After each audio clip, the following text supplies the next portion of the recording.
Ja na tomto videu like odber, ale prepáčte mi, som nechtiac dal, aby tamto minulé video, čo som dal, si ho určite pozrite, sa skončilo, tak my ideme pokračovať.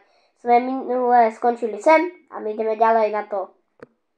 Ich, lebo oni majú kvalitu, ale borci zo Saúdskej Arábie, oni tú kvalitu nemajú. A máme 6 reklam inak, lebo v tam inom videu som písal tie reklamy. Nenominujte Ondra Dudu, nenominujte Ďombéra, lebo oni išli do Saúdskej Arábie, oni kvalitu nemajú. Ale borci, ktorí hrajú v slovenskej lige, tú kvalitu majú. Toto je logika akože priemerného slovenského futbalového fanúšika. Sorry, to nedáva zmysel. Jedna správa za druhou nedáva zmysel. Škriňar najhorší kapitán v celej histórii. Opäť však musíme potopiť všetkých. Škriňar náš najlepší futbalista posledných x rokov, ale je ako úplne najhorší, suverénne zlé výkony. Vo Fenerbahče hrá katastrofálne. Samozrejme, že nehrá. Najhorší kapitán Škriňar.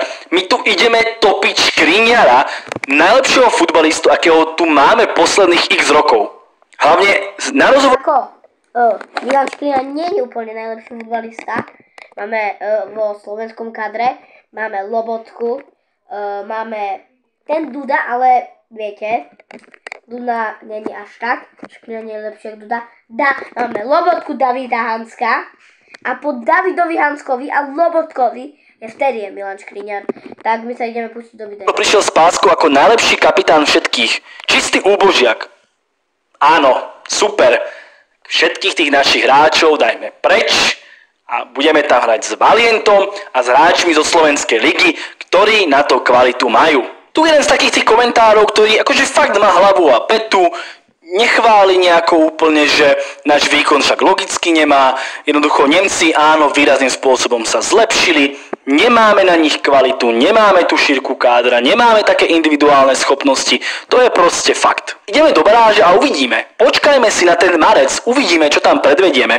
Ale skupinu sme zvládli fajn. Samozrejme povedať, že fajn sme to zvládli po prehre 6-0.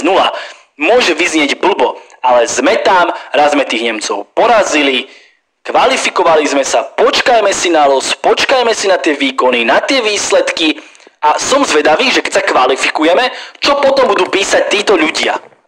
Títo anonymovia, ktorí som tu naschvál pomenil mená a podobne. Ja som extrémne zvedavý, čo budú písať. Či aj vtedy bude problém Škriňar, Ondro Duda, Dúbravka, Obert, Bero a neviem kto každý.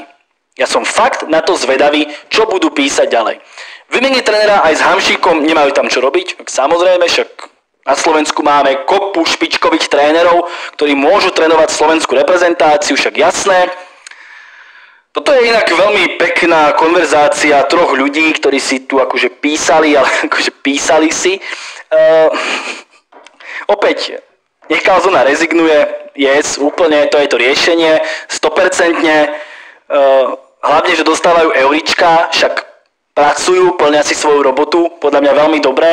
Boli sme na majstrovstvách Európy, bojujeme stále o majstrovstvá sveta, dokázali sme odohrať fakt veľmi dobré zápasy, opäť to opakujem. Anglicko, Belgicko, Nemecko, Portugalsko. Reklama? Potrebujem pauzu. Môj top dezert s našľahaným proteínom. Len o Flexibilnú pôžičku pre živnostníkov a firmy vybavíte online do 15 minút.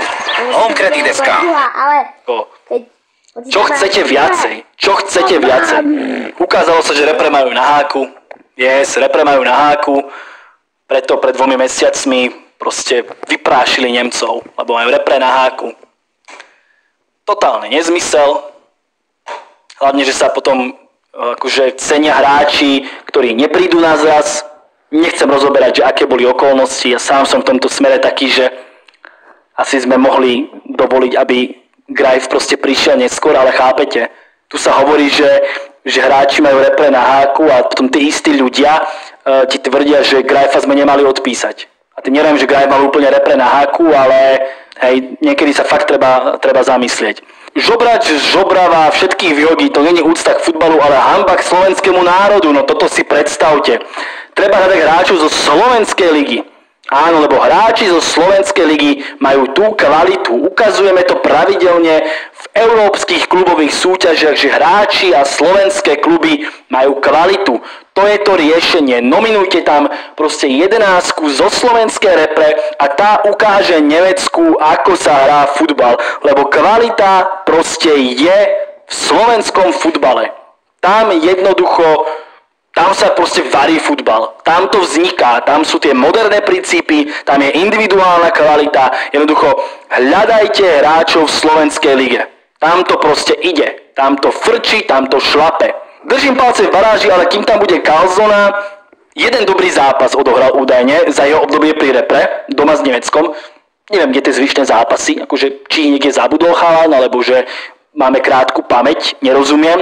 A hráči ako, keď to už nemá zmysel ďaleko čítať, myslím, že Hitler sa v hrobe obrace, koľko hrá, no, aj takéto komentáre nájdeme a potom si človek urobí nejaký vlastný názor, že čo to vlastne, že ľudia dokážu napísať v dnešnej dobe. Hneď by mali odvolať Karlsonu viť Česko. Ja sa s vami stavím, že 3/4 českých fanúšikov by okamžite Karlsonu brala na lavičku českej reprezentácie. Ja sa s vami stavím, že by to tak bolo. Stavím sa s vami. Normálne si môžeme urobiť anketku. Brali by ste Česi Karlsonu do českej reprezentácie? Bude to aj na mojom Instagrame. No ja to tam hodím a som zvedavý, ako sa českí, dúfam, fanúšikovia vyjadria. Či by ho skutočne nezobrali.